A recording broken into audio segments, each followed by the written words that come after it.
အားလုံးပဲမင်္ဂလာပါ Football Star 007ကနေပြန်လည်ကြိုဆိုလိုက်ပါတယ်ဒီနေ့တော့ကျွန်တော်ရှိမှာပွဲစဉ်5ပွဲရှိနေတာဖြစ်ပါတယ်အဲ့ဒီထဲကမှပွဲစဉ်2ပွဲရဲ့38အနှစ်ရှုပ်ကိုကျွန်တော်ပြောပြပေးသွားမှာပဲဖြစ်ပါတယ်ပထမတစ်သင်းကကနေဒါနဲ့မော်ရိုကိုပွဲစဉ်ဖြစ်ပါတယ်မော်ရိုကိုက2026ကမ္ဘာဖလားမှာဖြည့်မြင်အသင်းလို့ပြောလို့ရတယ်အနေထားတစ်ခုရှိတဲ့အသင်းဖြစ်ပါတယ်ကနေဒါကတော့အနှဲငယ်ရုံးကန်ပြီးဒီအဆင့်ကိုရောက်လာတာဖြစ်ပါတယ်တလုံးဆိုရင်90ရမယ့်အနေထားမှာမော်ရိုကိုဘက်ကနေရမှာဖြစ်ပါတယ်နောက်တစ်သင်းကတော့ပါရာဂွေးနဲ့ပြင်သစ်ဖြစ်ပါတယ်ပြင်သစ်ရဲ့လက်ရှိအနေအထားကဘယ်အသင်းမှညှာမဲ့အနေအထားကိုမတွေ့ရဘူးကိုပေါင်းချင်းအနေနဲ့3လုံးဆိုရင်အပေါင်းထွက်သွားမဲ့အနေအထားမှာ3လုံးတက်ပို့နိုင်လို့ဒီပွဲစဉ်ကတော့ညီကိုတွေကိုများမဲ့ပွဲစဉ်ဖြစ်ပါတယ်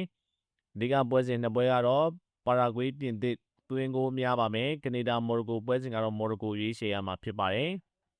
ဒီကိုရီအနေနဲ့9-3လုံးမင်း iBet ကိုရှိကို 1xbet အကောင့်ဖွင့်စော်ကစားခြင်း Viber နံပါတ်3996869505ကိုဆက်သွယ်ပြီးညလုံးပေါက်ကစားလို့ရမှာဖြစ်ပါတယ်